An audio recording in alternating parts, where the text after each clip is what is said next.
चलो, तो last class में हम लोग डाइलेक्ट्रिक स्टार्ट किए थे, ठीक है। तो हमने उसमें बेसिक चीज़ें देखी थी कि डाइलेक्ट्रिक क्या होता है, इंसर्ट करने पे क्या होता है, पूरा इंसर्ट करेंगे तो क्या होगा, ठीक है, कुछ पार्ट में इंसर्ट करेंगे तब क्या होगा, वो सब, ठीक है। और जाते जाते मैंने इलेक्ट्रिक फील्ड वर्सेस डिस्टेंस का ग्राफ भी बनवाया था, और उसके बाद बोला था पोटेंशियल वर्सेस डिस्टेंस का ग्राफ बनाओ। तो बहुत लोगों ने बना के भेजा, सही भी है बहुत लोगों का, सबका ही सही है लगभग, ठीक है। तो जिनको नहीं समझ में आया था वो देखो। और इक्विवेलेंट कैपेसिटेंस कैसे निकालनी मैंने आंसर बताया था, वो भी बहुत लोगों ने किया है, तो वो भी सही है उनका। फिर आज हम आगे उसके बाद पढ़ेंगे, और नीट वालों के लिए आज चैप्टर कंप्लीट हो जाएगा, पर एडवांस के 2-3 कंसेप्ट बचेंगे थोड़े मुश्किल वाले, वो कल के लेक्चर में करेंगे। तो कल सबके लिए कंप्लीट हो जाएगा, मेंस एडवांस दोनों के लिए, ठीक है। नीट वालों के लिए आज ही कंप्लीट हो जाएगा। तो देखते हैं जो हमने कल छोड़ा था, जहां पे ये था हमारे पास पैरेलल प्लेट कैपेसिटर, ठीक है, और ये हमने डाइलेक्ट्रिक इंसर्ट किया था, इसमें पूरे में इंसर्ट नहीं किया, ठीक है। ये थिकनेस है हमारी टी। तो क्वेश्चन मैंने पूछा था कि पोटेंशियल वर्सेस डिस्टेंस का ग्राफ बनाओ, V वर्सेस S या X जो आपका मन करे उसका ग्राफ बनाओ, ठीक है। तो कैसे बनेगा ग्राफ, एकदम सिंपल है। देखो बैटरी लगी होगी यहाँ पे, वो मैं नहीं बना रहा हूं, ये 0 वोल्ट मान लेते हैं, तो ये कितना होगा आपका V वोल्ट, ठीक। अब बीच का ये जो पोटेंशियल है, क्योंकि लगातार आपका पोटेंशियल वेरी करेगा आपका, क्यों, क्योंकि इस रीजन में फील्ड कुछ हो रहा है, इसमें कुछ हो रहा है, इसमें कुछ हो रहा है, ठीक है। इक्वेशन क्या यूज होने वाली है हमको सबको पता है, as dv is equal to minus E vector dot D R, पढ़ चुके हैं सब। यहां से जब हम सिंप्लीफाई करेंगे तो सीधा मिलेगा हमको, नाम दे देते हैं ए बी सी डी। तो पहली इक्वेशन मिलेगी V A minus V B, ठीक है, क्योंकि ए हाई पोटेंशियल पे होगा, सबको दिख रहा है। So V A minus V B is equal to E into distance, ठीक है। वो डिस्टेंस मैंने डी डी डी लिख दिए थे कल, वो डी डिस्टेंस है, वो डी ये वाला डी नहीं है, सेपरेशन वाला डी नहीं था। कल मैंने आधों को कंफ्यूजन और योगी सर ने V1 is equal to E1 into D लिखा, V2 is equal to E2 into D लिखा, V3 is equal to E3 into D लिखा, सब में डी डी डी क्या है, वो डी डिस्टेंस है। जैसे इसके लिए x है, इसके लिए t है, इसके लिए d minus T minus x है, समझ में आ रहा है। वो d ये वाला d नहीं था, ठीक है। वो जनरल हम डिनोट उससे d से ही करते हैं डिस्टेंस को, इसलिए मैंने वो d d d ही लिखा था, पर एक्चुअल में this d is the distance. जब आप a और b की बात करेंगे तो इनके बीच में पोटेंशियल डिफरेंस निकालने के लिए आपको फील्ड लगेगी रीजन 1 वाली, ठीक है, और डिस्टेंस लगेगा आपको ये वाला जो हमने x माना था। सिमिलरली b और c के बीच में पोटेंशियल डिफरेंस निकालने के लिए आपको फील्ड लगेगी ये वाली जो इसके अंदर है, डाइलेक्ट्रिक के अंदर, और डिस्टेंस लगेगा ये वाला t। सिमिलरली c और d के बीच में पोटेंशियल डिफरेंस निकालने के लिए फील्ड लगेगी थर्ड रीजन वाली, और डिस्टेंस लगेगा ये वाला which is d minus T minus x, ठीक है। उससे आपको करना था ये डायग्राम, ये ग्राफ, ठीक है। बहुत लोगों ने कर दिया था, अच्छी बात है। तो देखो, तो अगर मैं Va माइनस वीबी लिखूं यहां और यहां का potential difference, that will B field into D, पढ़ चुके हम लोग इलेक्ट्रोस्टैटिक्स में। फील्ड उसको नाम मैंने दिया था E1, कल मैंने 3 फील्ड निकलवाई थी, E1 E2 E3। E1 और E3 में क्या होगी, सेम, क्यों, क्योंकि वहां पे वैक्यूम है आपका। और E2 में E1 और E3 की फील्ड की 1/k टाइम्स हो जाएगी, क्योंकि वहां पे डाइलेक्ट्रिक है, ठीक है। तो E1 into D, D is distance, कितना डिस्टेंस है ये, x, तो हमको VB निकालना था यहां से। So VB will be VA minus E1 into X, VA potential at A, V minus E1 into X, E1 electric field in region 1, that will be sigma by epsilon not into X, ठीक। तो सबसे पहले graph start होगा आपका V से, क्योंकि हम यहां से ऐसे बना रहे हैं ग्राफ, और फाइनली 0 पे आना चाहिए आपका ग्राफ। तो आधे लोगों ने, 1-2 बच्चों ने गलत बनाया था, उन्होंने क्या बनाया था, ये डायरेक्ट ऐसा स्ट्रेट लाइन बनाया था उन्होंने, सीधा, वो सीधा नहीं आएगा, बीच में चेंजेस आएंगे आपके, ठीक है। तो x तक कुछ और आएगा आपका, और x प्लस टी तक कुछ और आएगा, और फाइनली d तक कुछ और, ठीक है। देखो अब ध्यान से समझना, थोड़ा फील लेके,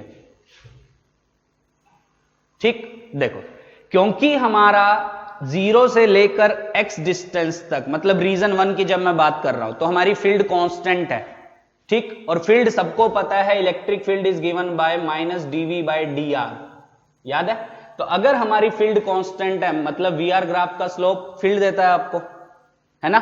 तो वी आर ग्राफ का स्लोप आपको फील्ड देता है, वो सबको पता है, और फील्ड हमारी कांस्टेंट है, तो मैं क्या बोलूंगा, वी वर्सेस आर ग्राफ एक स्ट्रेट लाइन होगा, ठीक है। और क्या करेगा आपका, डिक्रीज, दिख रहा होगा सबको। सो वी और आर ग्राफ एक स्ट्रेट लाइन होगा और डिक्रीज करेगा, कुछ ऐसा, समझ में आया, ठीक है। Let's say this angle is θ1, तो 0 से लेकर x तक v वर्सेस x ग्राफ ऐसा बनेगा, डिस्टेंस पोटेंशियल वर्सेस डिस्टेंस का ग्राफ ऐसा लीनियरली डिक्रीज करेगा आपका। चाहे इसका स्लोप निकाल के देख लो, इसका स्लोप आपको क्या देगा, फील्ड, और वो फील्ड कांस्टेंट आएगी, बिल्कुल स्ट्रेट लाइन का जो स्लोप आता है वो कांस्टेंट आता है आपका, ठीक। फिर हम बात करते हैं x से लेकर x प्लस टी तक, x मतलब ये डिस्टेंस, x प्लस टी मतलब ये, मतलब इस रीजन की बात कर रहे हैं, रीजन 2, कल मैंने बताए थे तीनों रीजन, ठीक है। इसमें भी क्या होगा, फिर से इलेक्ट्रिक फील्ड कितनी है आपकी, E2, वो थी sigma bye K epsilon not which is less than E1। तो सोच के देखो, E2 E1 से छोटा है, मतलब इस रीजन में जो फील्ड है वो इस रीजन की फील्ड से छोटी है, मैंने कल ग्राफ भी बनवाया था। तो सोच के देखो कि E छोटा मतलब Vx ग्राफ का स्लोप छोटा मतलब वो जो स्लांट होगा, मतलब वो जो एंगल बनाएगा वो भी छोटा होगा आपका, समझ रहे हो। तो ये बन जाएगा ऐसा, ठीक। मतलब ये जो θ1 है ये बड़ा होना चाहिए एज कंपेयर टू θ2। सपोज ये एंगल इधर बन रहा है θ2, तो θ2 इज लेस देन θ1। ये कैसे समझ में आया, क्योंकि इस रीजन में जो फील्ड थी वो कम थी एज कंपेयर टू इस रीजन की फील्ड की, और फील्ड कम मतलब स्लोप कम, क्योंकि स्लोप ही तो फील्ड दे रहा है, वी आर ग्राफ का स्लोप ही तो फील्ड देगा, तो स्लोप कम मतलब ये एंगल छोटा होना चाहिए ऑब्वियसली, तो θ2 θ1 से। और अगला इसके बाद डिक्रीज होके हो जाएगा आपका 0, समझ में आ रहा है, पक्का। अच्छा, अभी कुछ लोगों ने यहाँ के पोटेंशियल भी मुझे भेजे थे लिख के, तो वो लिख लोगे, बिल्कुल लिख सकते हैं। देखो यहाँ का तो V है, सबको पता है, और यहाँ का मतलब B का पोटेंशियल मैंने अभी अभी निकाला, V minus sigma by epsilon not into x. यहाँ का पोटेंशियल बोलो। अब यहाँ के पोटेंशियल के लिए B और C का रिलेशन देखो, तो VB minus VC, potential difference between B and C, that will B E into D। E कितना आपका इस रीजन में, that is sigma bye K epsilon not into D मतलब T, ठीक है। तो मुझसे क्या मांगा है, VC, so VC will be VB minus sigma T by K epsilon naught, and VB is V minus sigma X by epsilon not minus sigma T by K epsilon naught, ठीक है। तो ये वाला आपका बड़ा सा आएगा, और कितना आएगा, V minus sigma X by epsilon not minus sigma T by K epsilon not. कोई पूछेगा नहीं वैसे, क्योंकि जो क्वेश्चन इसका आया था मेंस में, शायद नीट में भी सेम क्वेश्चन पूछा था उसने, ठीक है। तो क्वेश्चन क्या था, उसने 4 ग्राफ बनाए थे और पूछा था कौन सा सही है, तो उसमें आपको ये वैल्यूज की जरूरत ही नहीं पड़ रही थी, आप सिर्फ ये देख के समझ पा रहे थे कि कौन सा ग्राफ सही है। कुछ ग्राफ में तो उसने ऐसा बनाया था, ये इंक्रीज करवा रहा था, इंक्रीज कैसे हो सकता है अभी, समझ रहे हो, समझ पा रहे हो। V तो डिक्रीज होगा ना आपका लगातार, क्योंकि लेफ्ट प्लेट पे पोटेंशियल V है, राइट प्लेट पे पोटेंशियल 0 है, तो लेफ्ट से राइट तक लगातार डिक्रीज करेगा आपका। लीनियरली क्यों किया डिक्रीज वो समझो, लीनियरली इसलिए किया क्योंकि रीजन 1 में भी फील्ड कांस्टेंट थी, उसके बाद रीजन 2 में भी कांस्टेंट थी, रीजन 3 में भी कांस्टेंट थी, पर अलग अलग थी, इसलिए जो लाइन है ये अलग अलग आएंगे, ऐसी सीधी लाइन नहीं आएगी। सीधी लाइन आती अगर आप पूरे में डायलेक्ट्रिक इंसर्ट करते, समझो कंसेप्ट है, ऐसा कुछ नहीं है कि आपको रट्टा मारना है या वो करना, ठीक है। आगे बढ़े, चलो ये नोट कर लेना, नीट वाले भी नोट करेंगे इसको, क्योंकि उनके में भी ऐसे ऐसे क्वेश्चन आ चुके हैं, तो मुश्किल नहीं है, आराम से समझो। ये पोटेंशियल्स कैसे लिखे वो समझ में आ रहा है, अगर आपने इलेक्ट्रोस्टैटिक्स अच्छे से समझा होगा तो आपको ये सब आता होगा। डीवी, इन दोनों के बीच में potential difference, that is minus of integration E dot D R, E और डी आर में एंगल 0, ठीक है। तो वो क्या बन जाए, मैं बता देता हूं कैसे लिखा मैंने, DV is equal to minus E dot D R. कहां से कहां जा रहे हैं हम, ए से बी तक, ठीक है। तो डीवी का इंटीग्रेशन हो जाएगा वी ए से वी बी, कितना है बोलो, V B minus V A is equal to minus E dot D R. तो ई बाहर कांस्टेंट है, रीजन 1 की बात कर रहा हूं, इंटीग्रेशन किसका, डी आर का,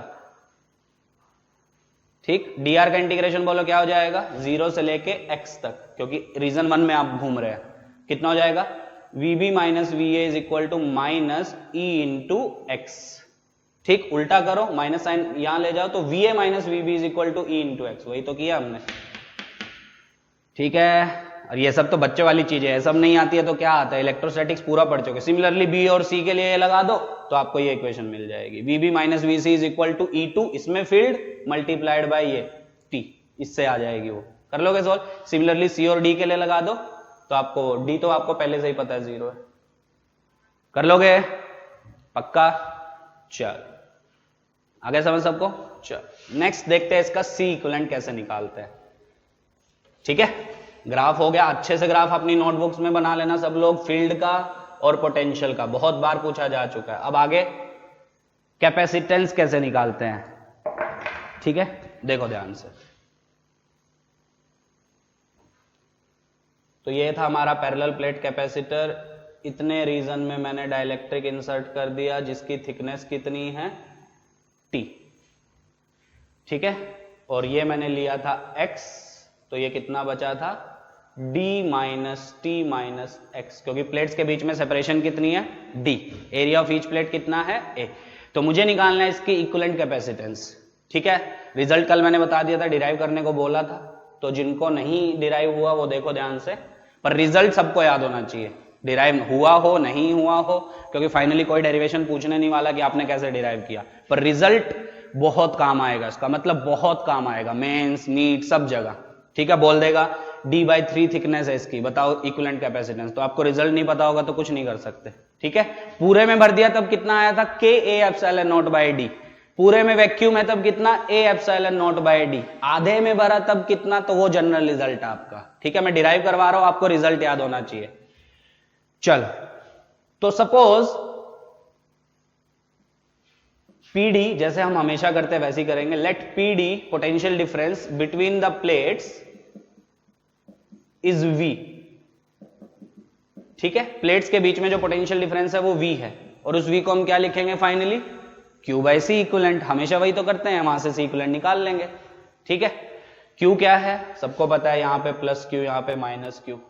ठीक, अच्छा, अब ये V डायरेक्टली लिख सकता हूं क्या मैं? नहीं, जैसे मैंने पिछले में डायरेक्टली लिखा था जब पूरे में भरा था, उसको क्या लिखा था E इंटू डी लिखा था, और E को मैंने लिखा था सिग्मा बाय K एप्सिलॉन, और सिग्मा को डाला था Q बाय, डेरिवेशन देखना। पर क्या इसमें मैं डायरेक्टली लिख सकता हूं? नहीं, क्योंकि यहां से यहां फील्ड अलग है, यहां से यहां अलग है, यहां से यहां अलग है ना। तो क्या मैं इसको ऐसा लिख सकता हूं, सपोज इनके बीच में पोटेंशियल डिफरेंस V1, इनके बीच में V2, इनके बीच में V3, तो V को मैं ये तो लिख सकता हूं V1 plus V2 plus V3, बिल्कुल। और V क्या है आपका total potential difference, that will be Q divided by C equivalent. V1 potential difference between A and B, जो मैंने पिछले डायग्राम में नाम दिया था A और B, कितना potential difference E1 into distance, E1 कितना sigma by epsilon not into distance x। V2 potential difference between B and C, ये सब मैं निकलवा चुका हूं लास्ट में, that is potential difference, that is E sigma by K epsilon not, क्योंकि यह डाइलेक्ट्रिक है और डाइलेक्ट्रिक के लिए फील्ड क्या हो जाती है sigma by K epsilon not into distance क्या T, plus V3 potential difference between C and D, कितना होगा फील्ड इंटू डिस्टेंस, फील्ड कितनी वैक्यूम है तो sigma by epsilon not, distance कितना बचा D minus T minus x, क्योंकि reason 3 के लिए डिस्टेंस है। सिंपल, स्टेप बाय स्टेप चलो, कोई गलती नहीं होगी, सब कुछ आराम से होगा। हो गया खत्म सवाल। अब इसको थोड़ा सिंप्लीफाई कर लो, देखो sigma x by epsilon not minus sigma x by epsilon not cancel, क्या बचेगा sigma t by k epsilon not plus sigma by epsilon not into d minus t, क्योंकि x वाला माइनस के साथ इसके साथ कैंसिल हो गया। ठीक, that is equal to Q by C equivalent। Sigma क्या है, surface charge density on the plates of capacitor, that is total charge by total area, total charge by total area, Q Q Q cancel out. ठीक, क्या करें अब LCM लो, so 1 by C equivalent is equal to K A epsilon not LCM, ये ऐसे ही रहने दें, या ऐसा करो इस K को ऊपर ले जाओ, तो ये बन जाएगा T बाय K, है ना। तो A एप्सिलॉन नॉट एलसीएम तो हो जाएगा T by K plus D minus T, K को ऊपर ले गए, ले जा सकते हैं ना, हाँ। अब उल्टा कर दो, सो C इक्विवेलेंट हमको चाहिए था, that is A epsilon not upon D minus T plus T by K। ये सबको याद होना चाहिए, कोई भी हो, नीट, मेंस, एडवांस, किसी की भी प्रिपरेशन कर रहा हो, सबको ये फॉर्मूला आना चाहिए कि whenever the parallel plate capacitor is partially filled with a dielectric having thickness T and separation between plates D and area of each plate A, then the equivalent capacitance will be given by A epsilon naught upon D minus T plus T by K। फिर से मैं repeat कर रहा हूं, K जो है वो सिर्फ T के नीचे होगा, पूरे के नीचे नहीं है। And K is known as dielectric constant of the material. ये जो डाइलेक्ट्रिक है इसकी डाइलेक्ट्रिक कांस्टेंट हर मटेरियल का अलग अलग होगा, क्वेश्चन में देगा आपको के 4, 5, 6 जितना भी उसका मन करे वो वैल्यू डाल के सोल्व कर लेना। T is thickness of the dielectric, D is separation between the plates, A is area of each plate, epsilon naught is 8.85 10 की पावर -12। कर लोगे? ये है आपकी डेरिवेशन, कोई नहीं पूछने जा रहा और बहुत लोगों ने इसको डिराइव कर भी लिया था। ठीक है, चलो समझ में आ गया डेरिवेशन कैसे किया। सिंपल, V को V1 plus V2 plus V3 लिखा, V1 V2 V3 आते हैं निकालने, सीख लो जिसको नहीं आते हैं, क्योंकि इस पे बहुत सवाल बनते हैं कंसेप्चुअल। तो V1 की value potential difference between A and B वो हो जाएगी फील्ड इंटू D, यहां के लिए फील्ड वैक्यूम वाली, ये इंटू D डिस्टेंस मतलब ये X। V2 है potential difference between B and C, वो हो जाएगी E इंटू डिस्टेंस D। ठीक है, E कितना, डाइलेक्ट्रिक वाला E हो जाएगा, तो sigma bye K epsilon not. Distance कितना है आपका T, समझ गए? ओके, चलो अच्छे से नोट कर लेना, पॉज करके आगे बढ़ते हैं। चलो अब इसका एक मेथड और है, देखो शॉर्टकट समझने के लिए, ऐसा कुछ वो नहीं है, फील नहीं आएगा उससे, फील इसी से आता है जो हमने प्रॉपर मेथड से किया। एक शॉर्टकट भी है इसका समझने के लिए। क्या? ये आप एक कैपेसिटर मान लो, ये दूसरा, ये तीसरा, मतलब पहला कौन सा हो जाएगा, parallel plate capacitor having air, ठीक है, और दूसरा हो जाएगा आपका दूसरा कैपेसिटर जिसमें पूरे में डाइलेक्ट्रिक भरा है, टी थिकनेस वाला। तीसरा हो जाएगा आपका जिसमें वैक्यूम है वापिस से। ठीक है, मतलब आपके पास तीन कैपेसिटर हो गए, C1, C2, C3। आपस में किस में हो जाएंगे, ऑब्वियसली सीरीज में, क्योंकि ऐसी बैटरी लगी होगी, चार्ज आएगा, तो आपस में किस में होंगे, सीरीज में। तो बेसिकली क्या हो जाएगा, C1, C2, C3 किस में हो गए, सीरीज में। C1 की वैल्यू लिख लोगे, C1 आपने क्या बोला है, इसको कैपेसिटर मान के इसके कैपेसिटेंस, तो वैक्यूम है वो, तो वैक्यूम के लिए कैपेसिटेंस सबको पता है, A epsilon not by D। D इस कैपेसिटर के लिए D होगा ये X, बिल्कुल। C2 कैपेसिटेंस क्या इसके लिए, क्या डाइलेक्ट्रिक है, डाइलेक्ट्रिक के लिए capacitance K A epsilon not by D, D की जगह क्या होगा, T। C3 इसकी कैपेसिटेंस कितनी होगी, वैक्यूम है, तो A epsilon not by D, D का काम कौन करेगा, ये समझ रहे हो, that is D minus T minus X। क्या तीनों सीरीज में होते हैं, तो इक्विवेलेंट कैसे निकलता है, 1 by C equivalent is equal to 1 by C1 plus 1 by C2 plus 1 by C3। Solve कर लेना, वही आंसर आएगा। ठीक है, और हां ये समझना भी आपको आना चाहिए, मतलब ये ऐसे कैसे बनाया वो भी आपको समझ में आना, तीन कैपेसिटर कैसे माने वो भी आपको समझ में आना चाहिए, क्योंकि क्वेश्चन डाइलेक्ट्रिक के इसी के ऊपर आते हैं। किसी ने पास्ट ईयर उठा के देखी होगी तो डाइलेक्ट्रिक में आपको ऐसे क्वेश्चन मिलेंगे, पैरेलल प्लेट के बीच में दो डाइलेक्ट्रिक डाल दिए D डिस्टेंस में, एक की थिकनेस है T1, एक की थिकनेस है T2, तो पूछेगा बताओ इक्विवेलेंट कैपेसिटेंस कितनी, तो उसके लिए आप ऐसे ही सोल्व करेंगे हम लोग। दो कैपेसिटर उनको मान लेंगे, अब देखेंगे सीरीज में बन रहे हैं कि पैरेलल में। ठीक है, सीरीज में बन रहे होंगे तो 1 by C equivalent is equal to 1 by C1 plus 1 by C2। C1 पहले को जो आपने कैपेसिटर माना उसकी कैपेसिटेंस, ठीक है, अब वो वैक्यूम वाला है तो A epsilon not by D। अब D क्या होता है वो समझना, प्लेट्स के बीच में सेपरेशन, A क्या होता है, एरिया ऑफ ईच प्लेट, समझना। अभी धीरे धीरे मैं क्वेश्चन करवाऊंगा तो आपको क्लियर होता जाएगा कि कैसे क्वेश्चन सोल्व करने हैं इसके। ठीक है, आगे बढ़े, चलो अब एक जनरल रिजल्ट देखते हैं कि हमारे पास एक डाइलेक्ट्रिक नहीं है, हमने पैरेलल प्लेट के बीच में बहुत सारे डाइलेक्ट्रिक इंसर्ट कर दिए। ठीक है, बहुत सारे n डाइलेक्ट्रिक्स इंसर्ट किए। ठीक है, एक पहला ये जिसकी thickness T1, dielectric constant K1, ये दूसरा जिसकी thickness T2, dielectric constant K2, ऐसी बहुत सारे n डाइलेक्ट्रिक्स हमने डाले। क्वेश्चन है इक्विवेलेंट कैपेसिटेंस बताओ, तो मैं जनरल रिजल्ट आपको लिखवा रहा हूं।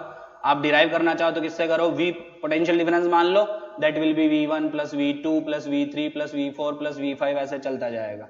तो जनरल रिजल्ट क्या आप रिलेट कर सकते हो, C equivalent will be A epsilon not upon D जो था minus sigma TI minus sigma TI by KI।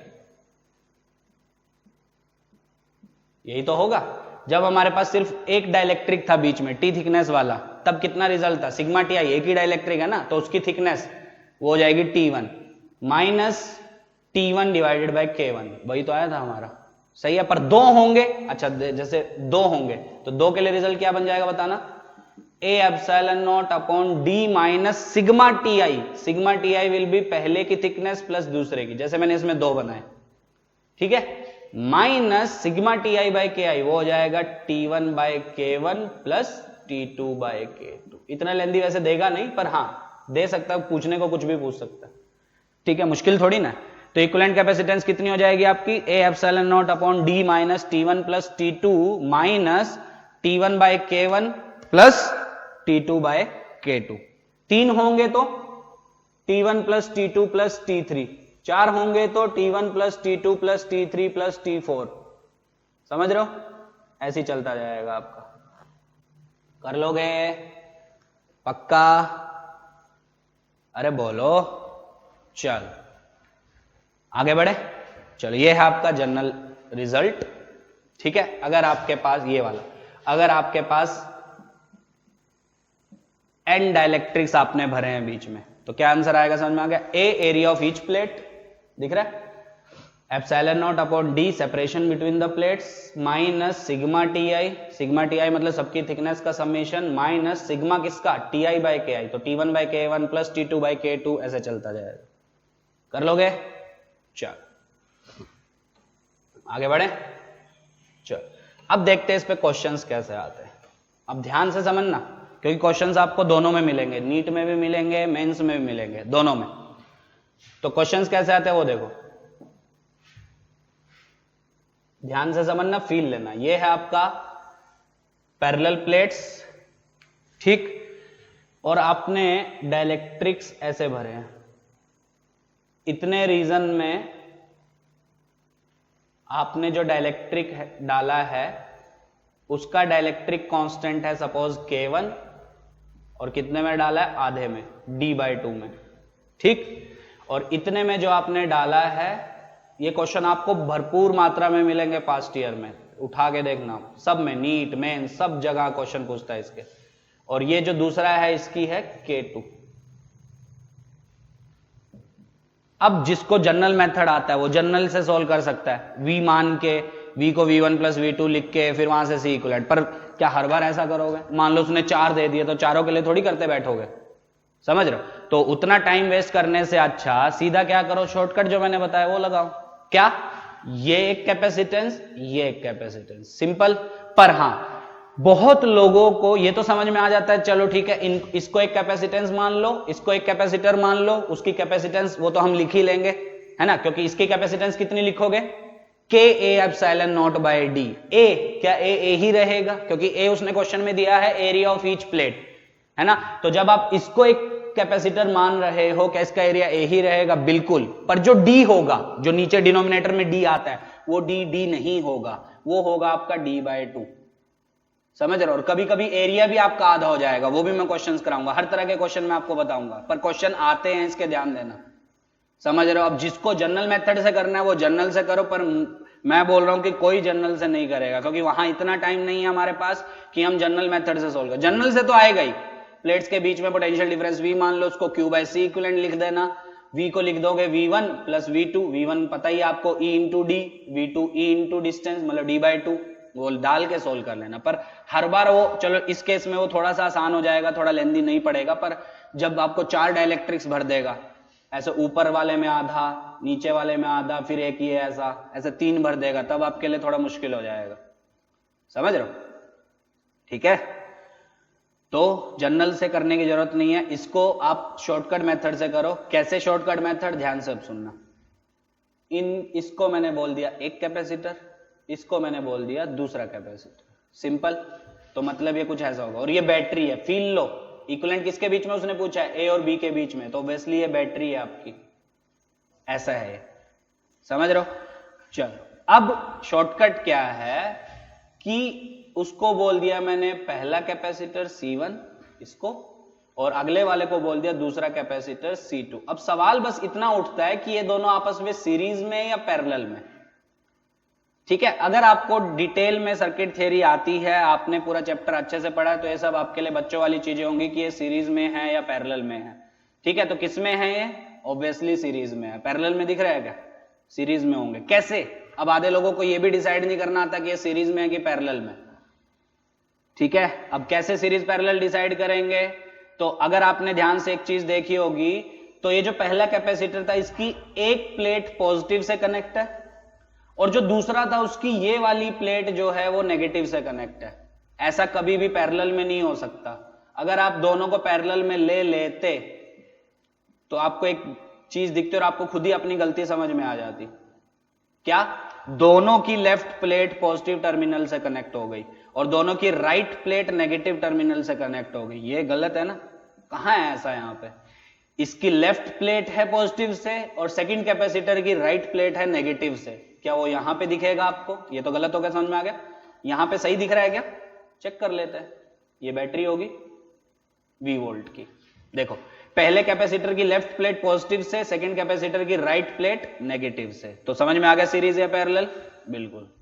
अरे आया, हाँ। तो सबसे इंपॉर्टेंट शॉर्टकट में क्या है, पहली चीज तो देखो, आपको जितने भी कैपेसिटर बनते दिख रहे हैं सब बना दो। जैसे इस केस में 2 ही बन रहे हैं, अभी मैं और आगे हाई लेवल के क्वेश्चन कराऊंगा, मुश्किल नहीं है, बस थोड़े से 3-4 कैपेसिटर्स हो जाएंगे उसमें, 3-4 डाइलेक्ट्रिक डाल देंगे। तब आपको बस पहले तो count the number of capacitors कि कितने बनने वाले हैं, C1 C2 C3 C4 जितने बनने वाले हैं। फिर देख के चलो कौन आपस में सीरीज, कौन आपस में पैरेलल। जो सीरीज में उनका इक्विवेलेंट कितना, C1 C2 by C1 plus C2। जो पैरेलल में उनको डायरेक्टली ऐड करके मिलता है C1 plus C2 करके।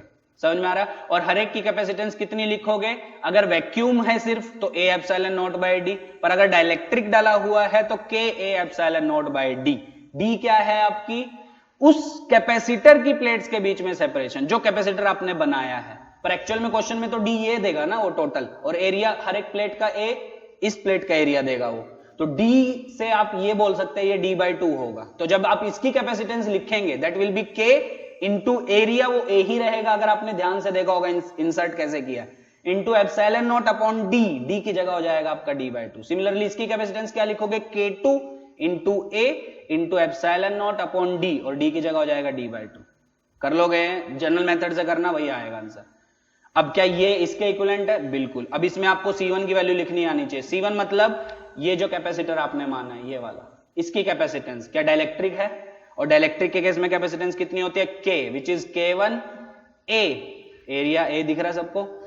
पर A एक्चुअल में है कि वो देख के चलो, A is area of each plate, वो इस केस में A ही रहेगा, into epsilon not divided by D, separation between the two plates, वो कितना हो गया D/2।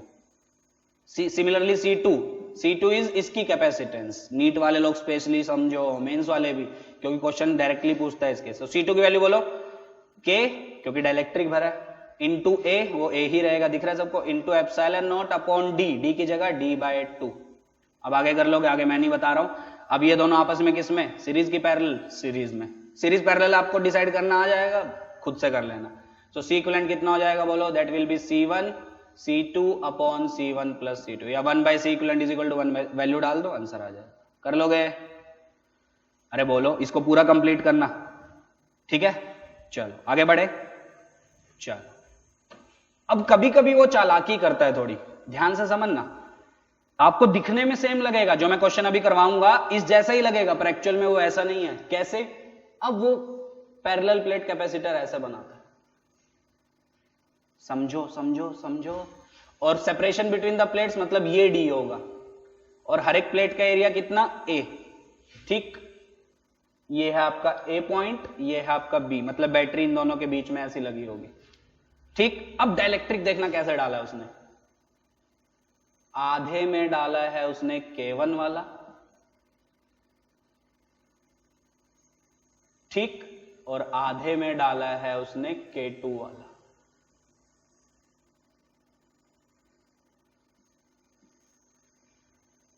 अब मुझे बताओ ये सीरीज में या पैरेलल में कितने कैपेसिटर, एक दो, तो C1 इसकी C2 इसकी।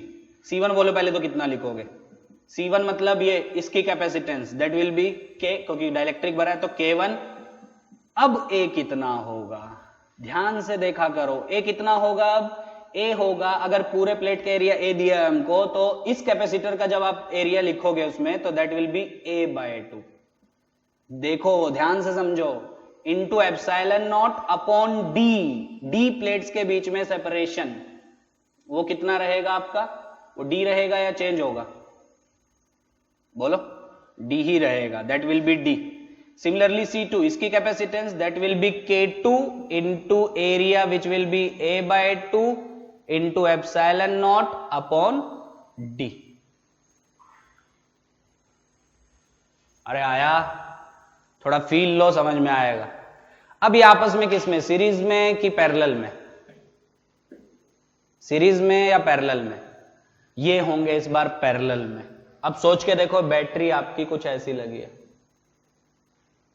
ठीक है, तो बैटरी जब ऐसी लगी है तो ध्यान से देखो, ये एक कैपेसिटर, क्या इसकी अपर प्लेट पॉजिटिव से, लोअर प्लेट नेगेटिव से, सिमिलरली इसकी भी अपर प्लेट पॉजिटिव से, लोअर प्लेट नेगेटिव से, मतलब दोनों की एक एक प्लेट पॉजिटिव टर्मिनल से कनेक्टेड है और एक एक प्लेट किससे है, नेगेटिव टर्मिनल से। ऐसा कब होता है, जब आपस में किस में होंगे, पैरेलल में।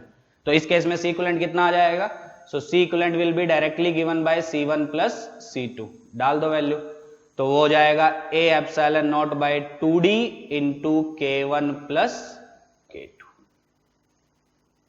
ठीक है, बहुत क्वेश्चंस आएंगे इसके। अब आधों को इसमें एरिया नहीं समझ में आ रहा होगा, A/2 कैसे आया, दिमाग में सोचो थोड़ा, एरिया A है कौन सा, प्लेट्स का एरिया है वो ये, ठीक है। अब डाइलेक्ट्रिक डालने के बाद ये बना कैसा, ये कैपेसिटर, ये कैपेसिटर, प्लेट्स के बीच में सेपरेशन, वो तो D ही रहेगी ना आपकी, एरिया वो आधा हो गया, देखो ये एरिया आधा हुआ इस बार, इसमें एरिया A ही क्यों रहा, वो समझ में आया, समझो पहले ध्यान से, फिर आगे बढ़ते हैं, 2-3 क्वेश्चन और करते हैं इसके ताकि और समझ में आए, फिर एक कंसेप्ट और बचा है वो देख लेते हैं, बाकी कल करेंगे। पहले इसको अच्छे से समझो हमने क्या किया, समझो पहले, चल अब आगे देखते हैं, ठीक है। समझो, थोड़ा समझने की कोशिश, कुछ मुश्किल नहीं है। जैसे अभी मान लो ऐसा पूछ लेता, ये A और B के बीच में इक्विवेलेंट बतानी है, ठीक है। अब कैसा डाला,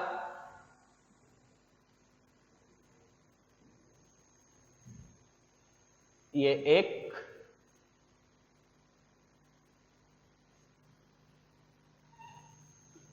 ये दूसरा,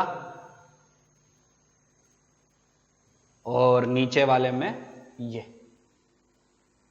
कैसे भी क्वेश्चन बना सकता है, और आते हैं, ऐसा नहीं है कि नहीं आते हैं, क्वेश्चन ऐसे ही पूछता है वो, तो थोड़ा सा सोचा करो बस। ये K1, ये K2 and this is K3। Area of each plate is given as A, separation between the two plates is given as D। तो क्वेश्चन है इक्विवेलेंट कैपेसिटेंस बताओ A और B के बीच में, किसकी फॉर्म में, किसकी टर्म्स में, capital A, D epsilon not in सब के टर्म में, K1 K2 K3 इन सब के टर्म्स में, ठीक। तो एक कैपेसिटर तो ये, एक ये, इनकी कैपेसिटेंस कितनी, वो बात की बात है, पर आपस में किस में होंगे पहले वो डिसाइड करते हैं, सीरीज या पैरेलल। तो ध्यान से देखोगे तो ये और ये आपके हो जाएंगे सीरीज, तो उनका इक्विवेलेंट सोल्व करो बराबर, तो उसकी जगह कुछ ऐसा बन जाएगा ऊपर। अब ध्यान से समझना, फील लेके, थोड़ा मुश्किल नहीं है, बहुत आसान है। ये ऐसा, उन दोनों को जब ऊपर वालों को सोल्व करोगे, ठीक है, तो यहां पे आ जाएगा एक C इक्विवेलेंट, ठीक है। वो C इक्विवेलेंट, ठीक, और ये जो नीचे वाला मैंने नाम दिया C3, C इक्विवेलेंट किस किसका, C1 का और C2 का, ऊपर वाले दोनों का, और ये जो नीचे वाले का नाम दिया मैंने C3, वो C इक्विवेलेंट और C3 किस में होंगे, पैरेलल में या सीरीज में, पैरेलल में। क्यों, क्योंकि ध्यान से देखो तो इस कैपेसिटर की ये लेफ्ट प्लेट और इसकी भी लेफ्ट प्लेट पॉजिटिव टर्मिनल से, सपोज बैटरी ऐसी है, ठीक, और इस ऊपर वाले कैपेसिटर की राइट प्लेट, इसकी भी राइट प्लेट नेगेटिव है। ऐसा कब होता है, ऐसा ऐसे होगा जब ये C इक्विवेलेंट और ये C3 आपस में किस में होंगे, पैरेलल में। तो ये हो गया आपका इक्विवेलेंट डायग्राम। अब इसके लिए आपको सी इक्विवेलेंट आना चाहिए निकालना। सी इक्विवेलेंट किस किस का रिजल्टेंट? ऊपर वाले C1 और C2 का। अब ये किस में होंगे आपस में? ऑब्वियसली सीरीज में। मतलब ये कुछ ऐसा बन जाएगा आपका C1 C2 ये C3 और ये आपकी बैटरी। मतलब ये डायग्राम आप डायरेक्टली ये बोल सकते हो, सिंपल। अब वो आपको पहचान में आना चाहिए कि कौन सीरीज कौन पैरेलल। अब इतने बच्चे तो नहीं हो कि अब ये भी ना पहचान पाओ कि कौन सीरीज कौन पैरेलल। दिख तो रहा है? ठीक है, चल आगे समझ में। अब C1 की वैल्यू बोलो फिर। अब C1 भी निकालना नहीं आएगा आधे लोगों को। C1 इसकी कैपेसिटेंस डाइलेक्ट्रिक है तो K A कितना होगा? ये आपको A/2 दिया गया। पूरे प्लेट का एरिया कितना दिख रहा है? A, तो ये आधा नहीं दिख रहा है एरिया, तो एरिया कितना? A/2। तो K A epsilon not upon D, D separation between the two plates, ये वाला कितना होगा? ये भी आधा, दैट इज D/2। समझ रहे हो? सिमिलरली C2 को क्या लिखोगे? K, उसका हो गया K2, C2 इसकी कैपेसिटेंस, दैट इनटू एरिया, वो भी A/2 दिख रहा है, into epsilon not upon D, that will be D/2। C3 इसकी capacitance that will B K which is K3। A कितना होगा? A/2 ही होगा, ध्यान से देखो, into epsilon not upon D, D इसका D ही होगा। समझ रहे हो? D/2 नहीं। अब ये आपस में सीरीज, तो C1 C2 by C1 plus C2 rearrange कर लेना, एलसीएम ले लेना, सोल्व कर लेना। उनका जो रिजल्टेंट आएगा इन दोनों का, वो इसके साथ डायरेक्टली ऐड कर दो, क्योंकि ये आपस में पैरेलल, आंसर आ जाएगा। कर लोगे? तो बहुत मुश्किल नहीं है, बहुत आसान है, सिंपल चीजें हैं। ठीक है, कुछ बहुत बड़ी पंचायत नहीं है कि आपको समझ में नहीं आने वाला। कर लोगे? चलो, तो एक क्वेश्चन देखते हैं, नीट में आ चुका है। ठीक है, क्वेश्चन क्या है? लगभग ऐसा ही मिलता जुलता है। ठीक है, थोड़ा सा उसने घुमाया था। क्या? वर्टिकल प्लेट, ऐसी प्लेट रखी है उसने, हॉरिजॉन्टल। हम वर्टिकल भी देख लिया हमने, हॉरिजॉन्टल भी देख लिया, तो कैसी भी रख सकता है वो प्लेट्स को। वो आपके ऊपर है कि कैपेसिटर कैसे बन रहे हैं, एरिया कैसे देखना है और डी कैसे देखना है। सिंपल है ना, लॉजिकली सोचो कि एरिया है जो कैपेसिटर हमारा बन रहा है ना, उसका एरिया जो ए जो हम लिखते हैं फॉर्मूला में, K A epsilon not by D में जो ए लिखते हैं, तो A is basically the area of the plate जो हमारा कैपेसिटर बना, C1 C2 C3 जितने भी बने। तो C1 की प्लेट का जो एरिया होगा उसको ए लिखना है, और डी क्या है? जो हमारा कैपेसिटर बना उनकी प्लेट्स के बीच में सेपरेशन। समझ रहे हो? तो वो समझो कैसे बने हमारे कैपेसिटर्स, डी कैसे लिखा, एरिया कैसे लिखा, उसके अकॉर्डिंग सोल्व कर दो। ठीक है, चल, तो क्वेश्चन क्या आया था? 4 डाइलेक्ट्रिक भरे उसने। ठीक है, अब आपके पास इतना तो होना चाहिए कि आपको समझ में आए कि कितने कैपेसिटर बने, हर एक की कैपेसिटेंस कैसे लिखी। तो एक ये बनाया उसने, ठीक, एक ये बनाया, ठीक, एक ये बनाया, ठीक, और नीचे वाला ये पूरा। ठीक, ये ए था आपका, ये बी था। ओरिजिनल कैपेसिटर ये ऐसा, ये प्लेट्स दोनों हॉरिजॉन्टली रखी गई हैं, और बीच में डाइलेक्ट्रिक कैसे डाले हैं, समझ में आ गया? ठीक, ये एरिया उसने दिया है, मतलब बैटरी ऐसी है आपकी। ठीक, ये एरिया उसने दिया है A/3, क्वेश्चन में ही बोला है, ये भी A/3 और ये वाला भी A/3। एरिया ही तो अलग अलग हो गए, और ये टोटल सेपरेशन D क्वेश्चन में दी है, और उसमें से ये आपको दी गई है D/2, ये क्वेश्चन में मेंशन है। ठीक, इसका डाइलेक्ट्रिक कांस्टेंट गिवन है K1, इसका गिवन है K2, इसका गिवन है K3, इसका गिवन है K4। समझो हर एक की कैपेसिटेंस कितनी लिखोगे, कौन से सीरीज में दिखेंगे आपको, कौन से पैरेलल में दिखेंगे, वो आपको समझना है। ठीक है, अभी बच्चे नहीं हो कि ये सब भी मैं बताऊं कि सीरीज पैरेलल कैसे डिसाइड करना है। ठीक है, अब क्वेश्चन क्या है? थोड़ा सा क्वेश्चन घुमाया था उसने बोला कि इन चारों को हटा के अगर मुझे एक सिंगल डाइलेक्ट्रिक भरना है बीच में, ठीक है, इन दोनों के बीच में अगर मुझे एक सिंगल डाइलेक्ट्रिक भरना है, 4 की जरूरत नहीं है, मुझे एक सिंगल भरना है, ठीक है, जिसकी कैपेसिटेंस, जिसका डाइलेक्ट्रिक कांस्टेंट है के। ठीक, तो क्वेश्चन था कि इसकी जो कैपेसिटेंस आएगी वो तो सीधा दिख रही है सबको, के ए एप्सिलॉन, क्योंकि पूरे में आपने डाइलेक्ट्रिक भरा है, तो इसकी कैपेसिटेंस हो जाएगी के, एरिया ऑफ ईच प्लेट वो क्वेश्चन में ए दिया है, तो ए एप्सिलॉन नॉट अपॉन डी। वो कैपेसिटेंस और इसकी जो कैपेसिटेंस आएगी पूरे सिस्टम की वो सेम अगर है तो इस K1, K2, K3, K4 में क्या रिलेशन है। ठीक है, क्वेश्चन में फिर से रिपीट कर रहा हूं, if a single dielectric material is to be used to have the same capacitance C in this capacitor, then its dielectric constant K is given by। Hindi में बताता हूं, अगर इन चारों की जगह एक सिंगल कैपेसिटर यूज किया जाए सेम कैपेसिटेंस ऑब्टेन करने के लिए, जो अर्लियर थी, जो इसकी पूरे की थी, वही कैपेसिटेंस अगर इसकी है तो इस K की वैल्यू कितनी होगी। ऑप्शंस हैं, जिसको समझ में आ रहा है, जिसको दिख गया सीरीज पैरेलल या कैसे करना है वो खुद से ट्राई करे। ऑप्शंस में लिख रहा हूं, K is equal to K1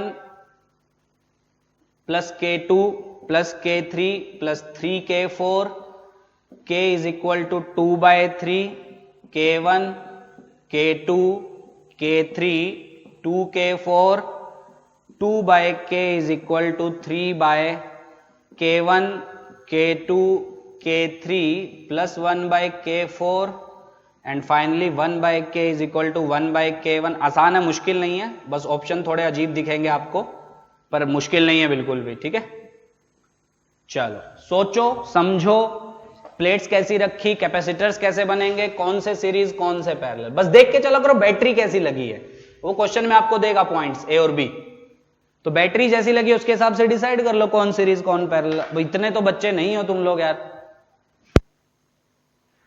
चलो देखो कैसे डिसाइड करना है कि कौन सीरीज कौन पैरेलल, एकदम आसान है, कुछ मुश्किल नहीं है, कोई बहुत बड़ी साइंस नहीं है। देखो ध्यान से, ये मान लो V वोल्ट की बैटरी है, बैटरी किसके बीच में लगी होती है सबको पता है, जिनके बीच में इक्विवेलेंट हमको निकालना होता है। ये मान लो 0 तो ये V, ये V, ये V, ये 0 तो ये 0। अब दिख रहा है सबको ध्यान से, ये V है, ये V है, ये V है, ये 0 है पूरा, ये मान लो आपका X पोटेंशियल है। तो अगर आप ध्यान से देखोगे तो ये कैपेसिटर जो बनेगा वो किसके बीच में, V और X के बीच में। ये किसके बीच में, V और X के बीच में। ये भी किसके बीच में है, V और X के बीच में। तो आपस में किसमें हुए, पैरेलल, क्योंकि सारे के सारे कैपेसिटर V और X के बीच में है, तो आपस में किसमें हो गए, पैरेलल। तो उन सब का कुछ ऐसा बन जाएगा, C1 C2 और ये C3, तीनों की एक एक प्लेट पॉजिटिव टर्मिनल से कनेक्टेड है। ठीक, बचा ये चौथा कैपेसिटर, इनकी कैपेसिटेंस कितनी है वो बात की बात है, पहले तो डिसाइड करो कौन सीरीज कौन पैरेलल, वो डिसाइड करना आना चाहिए। अब उसमें भी दो तरीके होते हैं, प्लेट्स को वर्टिकली रख देगा जो हम जनरली करते हैं, प्लेट्स को हॉरिजॉन्टली रख देगा जो हम इसमें किए, और मैंने एक और क्वेश्चन में बताया था आपको। तो वो आपको डिसाइड करना है कि सीरीज है या पैरेलल। दो ही काम है आपके पास, या तीन काम मान सकते हो। पहला काम, पहले तो आपको देखना है कि कैपेसिटर्स की प्लेट्स कैसी लगी है, हॉरिजॉन्टली लगी है या वर्टिकली लगी है। ठीक है, और क्वेश्चन में आपको हर क्वेश्चन में मेंशन करेगा A is area of each plate, D separation between two plates, वो तो कोई दिक्कत ही नहीं है। तो अब देखो प्लेट्स वर्टिकली लगी है या हॉरिजॉन्टली, फिर देखो डाइलेक्ट्रिक कैसे भरे गए हैं, ये देख लिया। अब पहला काम आपका क्या है, डाइलेक्ट्रिक्स कितने भरे गए हैं वो देख के, कितने कैपेसिटर बनने वाले हैं वो देखो, 3 4 कितने ही बन सकते हैं, बहुत ज्यादा नहीं देगा वो, 5 तो कभी नहीं आएंगे, 3 या 4 जैसे इसमें 4 दिए हैं उसमें। ठीक, पहला तो काम ये। दूसरा काम ये, वो जो कैपेसिटर्स आपने बनाए C1 C2 C3 C4, C1 C2 C3 C4, ये आपस में किसमें है, ठीक है, सीरीज में या पैरेलल में। ठीक है, अब वो कैसे डिसाइड होगा, वो आप बैटरी मान लो, सपोज ये वर्टिकली रखे होते और इसमें ऐसे होते, ये एक करा चुका ना मैं, और ये दूसरा, ठीक, ये K1 और ये K2, बैटरी कैसी लगी होगी, ऑब्वियसली ये। ठीक, अब बताओ ये किसमें है, ये 0 मान लो, ये V मान लो, ये 0, ये V, ये V, तो ये V, ये V, ये 0, ये 0, तो ये कैपेसिटर V0 के बीच में, ये कैपेसिटर V0 के बीच में, तो आपस में किसमें हो गए, पैरेलल।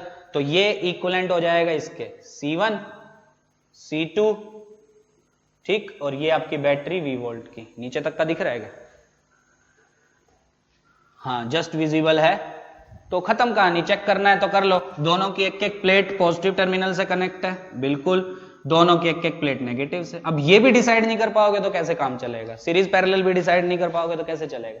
तो दूसरा काम आपको देख के डिसाइड करना है कि कौन सीरीज कौन पैरेलल, और प्रैक्टिस जितनी करोगे, बहुत क्वेश्चन इसके बुक में मिलेंगे, जितनी प्रैक्टिस करोगे उतना जल्दी आप डिसाइड कर पाओगे कि कौन सीरीज कौन पैरेलल।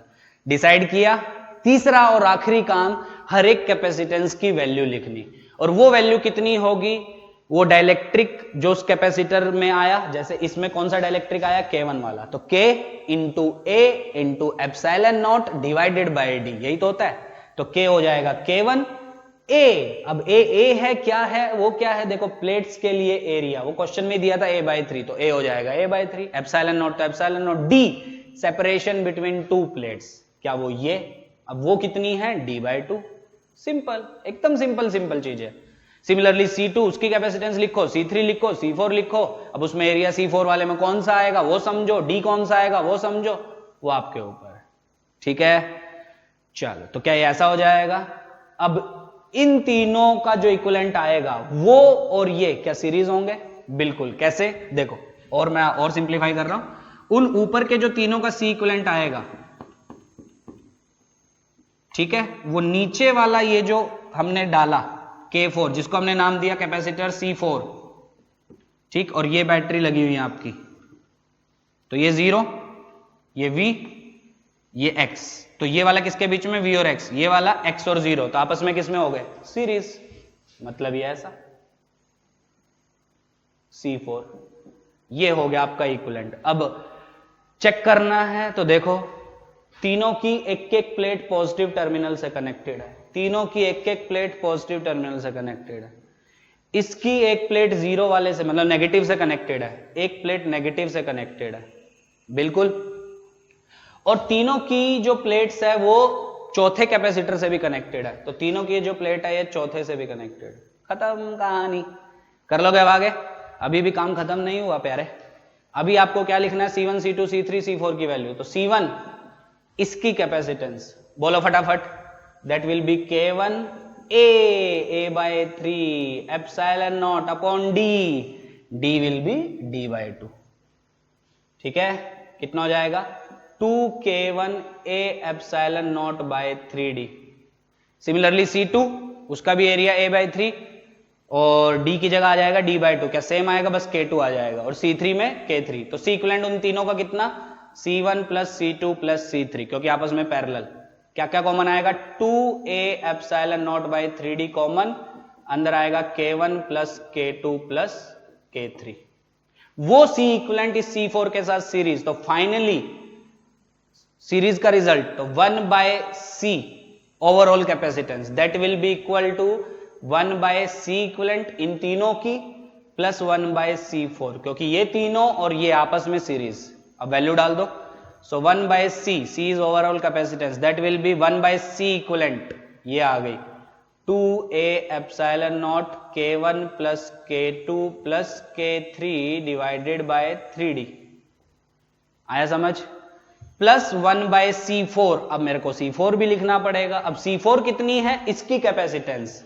लिखो खुद से, सो C4 will be K which is K4A area of each plate, अब इसके लिए ये है पूरी की पूरी, तो एरिया A ही रहेगा, समझो, into epsilon not upon D, ये वो कितना होगा, D/2, this will be 2K4A epsilon not by D, बहुत टाइम जा चुका है इस क्वेश्चन में, ठीक है, प्लस 1/C4, तो C4 is 2A epsilon not into K4/D, तो ओवरऑल क्या आ गया, 1/C is equal to, common लो जो कॉमन आ रहा है, तो क्या कॉमन दिख रहा है मुझे, D/2A epsilon not, D/2A epsilon, बिल्कुल, और अंदर आएगा 3/K1 plus K2 plus K3 plus 1/K4, this is 1/C equivalent, ठीक है, मतलब ओवरऑल कैपेसिटेंस। अब यही कैपेसिटेंस इसकी भी है, जब सिंगल से मैंने रिप्लेस किया, और सिंगल से रिप्लेस किया उसकी तो डायरेक्ट पता है कितनी कैपेसिटेंस, K एरिया A ही दिख रहा है, epsilon not upon separation D, क्योंकि पूरे में डाइलेक्ट्रिक भरा है, तो इस C को किससे रिप्लेस कर दूं, बोलो बोलो, K A epsilon not by D, D मर गया, A एप्सिलॉन नॉट मर गया, तो क्या आंसर आया, 2 को उधर ले जाए, तो 2/K दिख रहा है, is equal to 3 by K one plus K two plus K three plus 1 by K four. So C is the correct option. कर लोगे? इतना लेंदी था नहीं, वैसे इतना टाइम लगना नहीं चाहिए था, पर हां अब इसके होने के बाद आपको सब पता चल जाना चाहिए कि कैपेसिटेंस हर एक की कैसे लिखनी है, एरिया कौन सा देखना होता है। Area is area of each plate. जो कैपेसिटर आपका बना है, छोटा सा जैसा भी बना है, उसके प्लेट्स का एरिया, वो ए हो ये जरूरी नहीं है। पूरे में डाइलेक्ट्रिक भर दोगे तब वो ए होगा, पर आधे एरिया में भरोगे तो a/2 होगा ना, सिंपल। जैसे इसमें 1/3 एरिया में भरा है तो a/3 a/3 a/3 divided by separation. अब सेपरेशन प्लेट्स के बीच में दिख रहा है d/2, इसके लिए भी d/2, इसके लिए भी d/2, सिंपल। कर लोगे? अब फिर डिसाइड भी आपको ही करना है कि सीरीज होंगे या पैरेलल। देखो बैटरी कैसी लगी है ना, कौन से कैपेसिटर सेम पोटेंशियल के बीच में है तो आपस में पैरेलल में होंगे, ऑब्वियस सी बात है। और बनाने के बाद एक बार क्रॉस चेक भी कर सकते हैं हम लोग, जैसे मैंने अभी क्रॉस चेक करवाया। मतलब ये पूरा का पूरा जो है सिस्टम, ये इसके इक्विवेलेंट है। अब इसमें तो मुझे आता है C1 C2 C3 पैरेलल, इनका equivalent C1 plus C2 plus C3 parallel में, कंफ्यूज मत होना, वो इसके साथ सीरीज में, ठीक है। तो वो हो जाएगा 1/C इक्विवेलेंट प्लस 1/C4। आ गया मेरा आंसर। कर लोगे? अब इसके कितने भी क्वेश्चन, अनगिनत क्वेश्चन मिलेंगे इसके बुक्स में, अनगिनत क्वेश्चन, मतलब गिन ही नहीं पाओगे इतने क्वेश्चन आपको मिलेंगे। पास्ट ईयर में भी बहुत भर के क्वेश्चन दिए हुए हैं, समझ रहे हो? पक्का? तो चलो एक मेरी तसल्ली के लिए क्वेश्चन कर दो, फिर समझ आ गया सबको? पॉज करके नोट कर लेना सब लोग। आज का लेक्चर तो सबके लिए इंपॉर्टेंट है। तो आज इसमें बहुत टाइम लग गया हमारा, तो जो मैं आज बताने वाला था शायद वो पूरा नहीं बता पाऊंगा, तो नीट वालों को कल का लेक्चर भी स्टार्टिंग का थोड़ा देखना पड़ेगा, ठीक है। पर आधे घंटे 20 मिनट के बाद जो चीजें होंगी वो सिर्फ एडवांस वालों के लिए होंगी, ठीक है। पर आज का लेक्चर अच्छे से समझना है, इससे बाहर क्वेश्चन नहीं आएगा। लगभग डायलेक्ट्रिक हो गया, पर हाँ एक कंसेप्ट बच्चा है, उस पर भी क्वेश्चन वो पूछता है, कंसेप्चुअल क्वेश्चन बहुत पूछता है उस पर, ठीक है। तो अब एक मेरे तसल्ली के लिए क्वेश्चन कर दो सब लोग। क्वेश्चन क्या है? ऐसा ही है डायलेक्ट्रिक वाला ही क्वेश्चन, ठीक है। मैं बोर्ड पे अभी क्वेश्चन लिख रहा हूं, उसको नोट करना, ठीक है, और खुद से सॉल्व करने की कोशिश करना। कौन सीरीज कौन पैरेलल खुद से डिसाइड करना और ट्राई करना। चल, तो इसमें बताओ कौन सीरीज कौन पैरेलल, इक्विवेलेंट खुद से सॉल्व कर लेना, मैं नहीं करवाऊंगा पूरा, लगभग वैसा ही है जो हम पढ़ चुके हैं।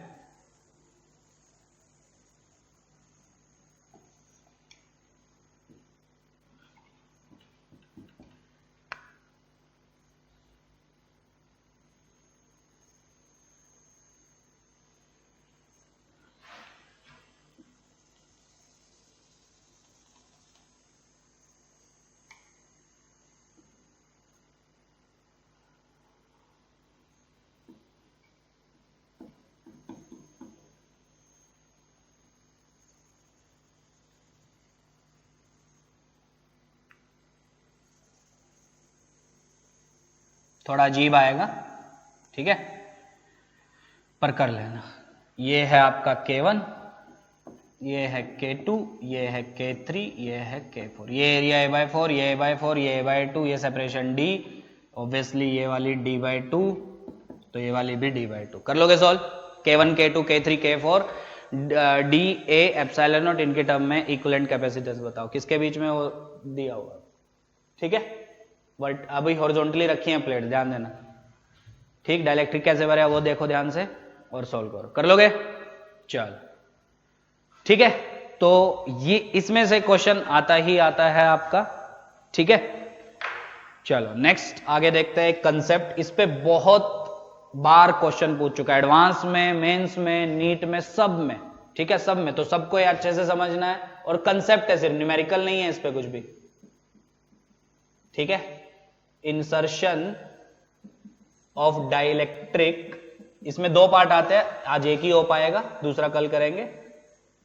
एट कांस्टेंट चार्ज, ठीक है, मतलब हमने कैपेसिटर को चार्ज करके रखा हुआ है, ठीक है, और फिर हमने उसमें डाइलेक्ट्रिक इंसर्ट किया आपका, ठीक है। मतलब ये कैपेसिटर चार्ज कितना, plus Q, minus Q, battery नहीं है, ठीक है, और आइसोलेट कर दिया, इसको चार्ज करके आइसोलेट कर दिया, कोई बैटरी नहीं है, और ये हम कैपेसिटर इसमें इंसर्ट कर रहे हैं, ठीक है। अब ध्यान से फील लेना, एक दो चीजें इसमें आएंगी जो सिर्फ एडवांस वालों के लिए, नीट वालों के लिए नहीं है, तो नीट वालों के लिए क्या क्या वो मैं बता दूंगा। तो ये आपने डाइलेक्ट्रिक धीरे धीरे इसमें इंसर्ट कर रहे हैं, ठीक है, ये पूरी इसी डायमेंशन का है, मतलब पूरे में इंसर्ट हो जाएगा, एरिया ए ही है उसका और ये थिकनेस डी है, तो पूरे में इंसर्ट हो जाएगा। अब होता क्या है, अब ध्यान से सुनना, आपको थोड़ी देर बाद फील आएगा, अभी शायद फील ना आए उस बात का, पर थोड़ी देर बाद उसका फील आ जाएगा कि हाँ ये हुआ होगा। जैसे ही आप ये डाइलेक्ट्रिक इंसर्ट कर रहे हैं धीरे धीरे, तो हुआ क्या एक्चुअल में, इस प्लेट पे प्लस चार्ज था प्लस क्यू, इस प्लेट पे कितना था माइनस क्यू, और कल मैंने अच्छे से सिखाया था डाइलेक्ट्रिक के इस सरफेस पे नेगेटिव चार्ज इंड्यूस होगा और इस सरफेस पे पॉजिटिव चार्ज इंड्यूस होगा, क्योंकि हम बीच में फील्ड आएगी सिग्मा बाय एप्सिलॉन, जिसकी वजह से चार्जेस इंड्यूस होते हैं आपके, किस पे नेगेटिव किस पे पॉजिटिव बताया था। अब होगा क्या, जैसे ही आप इस डाइलेक्ट्रिक को नीचे लेके जा रहे हो धीरे धीरे स्लोली, डाइलेक्ट्रिक जो है वो हम कैसे लेके जा रहे हैं, स्लोली इंसर्ट कर रहे हैं। Dielectric is inserted very slowly. अब ध्यान से सुनना, अब जैसे ही आप ये नीचे लेके आओगे तो एक चीज होगी, क्योंकि यहां प्लस चार्ज है, यहां माइनस, यहां प्लस, तो इनके बीच में एक अट्रैक्टिव फोर्स लगेगा, मतलब इस डाइलेक्ट्रिक के ऊपर ऑटोमेटिकली एक अट्रैक्टिव फोर्स लगेगा आपका, जैसे आप ये अंदर इंसर्ट कर रहे होंगे। किसकी वजह से, due to attraction between the charges में अट्रैक्शन होने की वजह से इस डाइलेक्ट्रिक के ऊपर एक फोर्स लगेगा आपका नीचे की तरफ, जिसको हमने बोल दिया एफ अट्रैक्टिव, ठीक है। अब मुझे ये हेडिंग डाल ली, insertion of dielectric at constant charge, मतलब कैपेसिटर को मैंने चार्ज करके आइसोलेट कर दिया, कोई बैटरी नहीं है अभी, ये पूरा ही बना लेते हैं, ठीक। अब हुआ क्या, क्योंकि आपको ये डाइलेक्ट्रिक स्लोली इंसर्ट करना है, तो मैकेनिक्स की प्रॉब्लम्स में यूज हुआ है वो कंसेप्ट, यहां पे भी यूज होगा। कोई भी चीज आपको स्लोली अगर इंसर्ट करनी है, क्योंकि इसके ऊपर नीचे की तरफ अपने आप एक फोर्स लग रहा है F attractive, due to the attraction between these charges, तो एक और फोर्स आपको लगाना पड़ेगा, ये F external, which is approximately equal to this attractive force. Slowly का यही तो मतलब होता है, नेट फोर्स क्या होना चाहिए आपका, जीरो। अगर आपने मैकेनिक्स अच्छे से पढ़ी होगी, और इवन इलेक्ट्रोस्टैटिक्स में भी हमने यूज किया था पोटेंशियल एनर्जी में, ठीक है, क्योंकि चार्ज को हम स्लोली मूव कराते हैं, स्लोली का मतलब समझ में आ रहा है। तो उसमें भी हमने क्या किया था, एक्सटर्नल फोर्स किसके इक्वल हो गया था आपका, इलेक्ट्रोस्टैटिक फोर्स के इक्वल। यहां पे भी वही फंडा कि जैसे ही आप डाइलेक्ट्रिक को इंसर्ट करने लगे तो आपने देखा कि डाइलेक्ट्रिक जो है वो अट्रैक्ट हो रहा है इसकी तरफ, कैपेसिटर की प्लेट्स की तरफ, क्यों, due to that attraction between the charges. तो आप क्या करोगे, स्लोली ऐसे तो ऐसे तुरंत भाग जाएगा आपका, पर स्लोली मूव करवाना है आपको, तो स्लोली मूव करवाने के लिए आपको एक फोर्स अपने से देना पड़ेगा, जो कि किसके इक्वल होना चाहिए, इस अट्रैक्टिव फोर्स के इक्वल। फील आ गया होगा वैसे, पर नहीं आया तो अभी हम एक दो चीजें डिराइव करेंगे, उससे आपको एकदम फील आ जाएगा कि हाँ ये तो हुआ होगा, मतलब हमको फोर्स देना ही पड़ेगा, ठीक। तो डाइलेक्ट्रिक धीरे धीरे नीचे लेके आ रहे हो, और एक्सटर्नल फोर्स आपने किधर दिया, ऊपर क्यों दिया, समझ में आ गया, क्योंकि वो अट्रैक्टिव के इक्वल होना चाहिए, ताकि हम इसको स्लोली लेके आ सके, ठीक है। यहां तक चलो, अब ध्यान से देखो, तो इसमें क्या क्या चीजें पूछता है वो, एक टेबल पूछता है, बिफोर इंसर्शन क्या क्या हुआ, बैटरी नहीं है, ध्यान देना क्वेश्चन में दो तरीके के आएंगे, एक जब डाइलेक्ट्रिक इंसर्ट कर रहे हैं तो ये बैटरी से कनेक्टेड है, और दूसरा जो मैं यहां पढ़ा रहा हूं उसमें क्या, जब इंसर्शन कर रहे हैं, जब इसको इंसर्ट कर रहे हैं प्लेट्स के अंदर गैप में, तो इसको फुली चार्ज करके हमने आइसोलेट करवा रखा है, समझ में आ रहा है, मतलब पहले ही से ही कुछ पोटेंशियल डिफरेंस है इसके अक्रॉस, ठीक है। तो बिफोर इंसर्शन, आफ्टर इंसर्शन, तो आज शायद ये भी पूरा नहीं हो पाएगा, पर कर लेंगे, ज्यादा नहीं है। तो बिफोर इंसर्शन क्या है आपका, सबसे पहले तो बात करते हैं चार्ज की, तो पहली चीज चार्ज कितना है, Q। तो आफ्टर इंसर्शन भी चार्ज कितना रहेगा, Q। क्यों ऐसा, क्योंकि बैटरी तो है नहीं, तो चार्ज आपका कैसे आ सकता है, ठीक है। अगर बैटरी आप लगा देते, हाँ 2V की आपने बैटरी लगा दी, तो पोटेंशियल डिफरेंस आ जाएगा, तो चार्ज चेंज हो जाएगा आपका, पर अभी तो आपने फुली चार्ज करके इसको आइसोलेट कर दिया, तो चार्ज तो कहीं जा ही नहीं सकता, समझ में आ रहा है, चार्ज थोड़ी ना कहीं भाग जाएगा, समझ में आया। मतलब एक हुआ क्या कि कैपेसिटर को आपने फुली चार्ज करके बस ऐसे आइसोलेटेड उसको रख दिया, ऐसा अलग से उसको रख दिया, समझ रहे हो? तो ये जो Q चार्ज आपने पहले दिया ये कहीं जा ही नहीं सकता, तो इनिशियली अगर Q चार्ज है फाइनली भी क्या होगा Q। ठीक है, तो पहली चीज मैंने किस पे बात की, चार्ज, तो यहां पे लिख लेना फर्स्ट पॉइंट के आगे सबसे पहली बात हो रही है चार्ज की। क्वेश्चन डायरेक्टली पूछता है कि डाइलेक्ट्रिक इंसर्ट करने के बाद बताओ चार्ज पे कुछ फर्क पड़ेगा या नहीं। इस केस में तो चार्ज पे कोई फर्क नहीं पड़ेगा। कल जो सेकंड केस पढ़ेंगे जिसमें बैटरी भी होगी उसमें चार्ज पे ऑब्वियसली फर्क पड़ेगा। इनिशियली अगर कुछ चार्ज था फाइनली चेंज हो जाएगा आपका, पर इस केस में क्योंकि आइसोलेटेड है आपका, ठीक है, समझ रहे हो, मतलब डाइलेक्ट्रिक डालने के बाद आपने बैटरी को क्या कर दिया, रिमूव, ऐसा समझ सकते हो। इनिशियली मतलब कुछ ऐसा था, ये कैपेसिटर था, ये आपने बैटरी लगाई V वोल्ट की और डाइलेक्ट्रिक आपने डाल दिया, ये आपने डाइलेक्ट्रिक डाल दिया इसमें, और डाइलेक्ट्रिक डालने के बाद आपने बैटरी को हटा दिया। ठीक है, तो दो केस हैं, after the insertion of dielectric battery is removed, second dielectric insert करने के बाद बैटरी अभी भी लगी हुई है जो हम कल पढ़ेंगे। ठीक है, इसमें बैटरी नहीं है। ठीक, तो चार्ज सेम रहेगा क्योंकि चार्ज अब कहीं जा नहीं सकता। सेकंड चीज देखते हैं कैपेसिटेंस पे क्या फर्क पड़ा। तो बिफोर इंसर्शन कैपेसिटेंस सपोज वो C है, तो आफ्टर इंसर्शन कितनी हो जाएगी, that will B K into C। पढ़ चुके कल, पूरे में डाइलेक्ट्रिक डाला है आपने, तो बिफोर इंसर्शन कितनी थी, A epsilon not by D, तो आफ्टर इंसर्शन कितनी हो जाएगी, K A epsilon not by D। ठीक, थर्ड चीज पोटेंशियल डिफरेंस पे चेंज आएगा, बिल्कुल आएगा। तो potential difference between the plates क्या चेंज आएगा, बिल्कुल। पहले कितना था वो, पहले था Q बाय C के इक्वल, V नाम दे देते हैं। बाद में कितना हो जाएगा, बाद में हो जाएगा Q तो Q है पर C कितना हो गया, Q dash by C dash, और Q डैश तो C के Q के इक्वल है, C डैश पर कितना है आपका KC, मतलब ये हो जाएगा V बाय K, पुराने पोटेंशियल डिफरेंस का 1 बाय K टाइम्स। अब कंसेप्चुअल क्वेश्चन कैसे आते हैं इस पे, पूछता है कि charge which of the following quantities will remain same if we remove the battery after insertion of dielectric। तो डाइलेक्ट्रिक इंसर्ट करने के बाद अगर बैटरी हटा दे तो कौन कौन सी चीजें सेम रहेंगी आपकी, तो बैटरी हटा दी है तो चार्ज विल रिमेन सेम। ठीक, कैपेसिटेंस इंक्रीज हो जाएगी K के फैक्टर से, potential difference between the plates वो डिक्रीज हो जाएगा K के फैक्टर से। सिमिलरली फोर्थ चीज इलेक्ट्रिक फील्ड, पढ़ चुके इलेक्ट्रिक फील्ड कितनी थी पहले, सिग्मा बाय एप्सिलॉन नॉट या Q by A epsilon not. After insertion E dash अगर हम बोल दें, इसको E बोल दो, ठीक, और इसको E डैश बोल दो, तो E डैश कितना हो जाता है इंसर्शन के बाद, पढ़ चुके हैं अभी, sigma by K epsilon not, मतलब Q by K A epsilon not. तो कितनी हो जाएगी पुरानी इलेक्ट्रिक फील्ड की 1 बाय K टाइम्स। याद है, बोलेंगे सर इससे बेटर है V इंटू डी से देख लो, सॉरी V बाई डी से देख लो, D तो चेंज हो नहीं रहा आपका, प्लेट्स के बीच में सेपरेशन, बिल्कुल सही है, उससे भी देख सकते हो। V बाई K हो गया, 1 बाई K टाइम्स हो गया, तो ऑब्वियसली E भी कितना हो जाएगा आपका 1 बाई K टाइम्स। तो यही क्वेश्चन पूछता है वो, पोटेंशियल डिफरेंस चेंज होगा या नहीं होगा, तो कितने से होगा, मतलब कंसेप्चुअल क्वेश्चन आते हैं।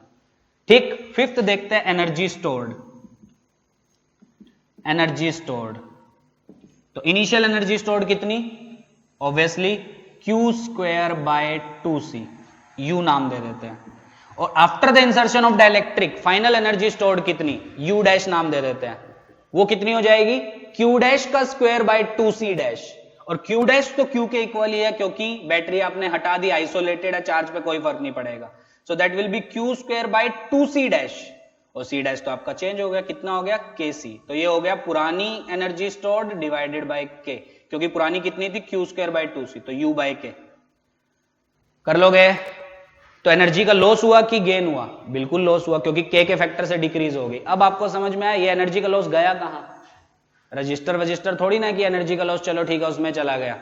ठीक है, इनिशियली एनर्जी कितनी स्टोर की थी Q square by 2C, finally कितनी की Q square bye 2KC, final energy stored is less than initial energy stored. तो एनर्जी गई कहां, ये एनर्जी लॉस हुई इस वर्क की फॉर्म में, क्योंकि इसने कितना वर्क किया, नेगेटिव वर्क किया, एक्सटर्नल फोर्स ऊपर हमने लगाया ना ये फोर्स, और डिस्प्लेसमेंट डाइलेक्ट्रिक के नीचे, तो वर्क कितना आएगा, नेगेटिव। कितना वर्क आएगा, ये एडवांस के लिए है, so work done by external force क्या हो जाएगा, difference between initial energy stored minus final, क्योंकि इनिशियली उसने कम एनर्जी स्टोर कर रखी थी और डाइलेक्ट्रिक डालने के बाद, सॉरी इनिशियली ज्यादा स्टोर कर रखी थी और डाइलेक्ट्रिक डालने के बाद उसने कम एनर्जी स्टोर की, तो एनर्जी खाया कौन, ये एनर्जी कंज्यूम किया ये वर्क। ठीक है, तो कर लोगे solve, that will be Q square by 2C 1 minus 1 by K।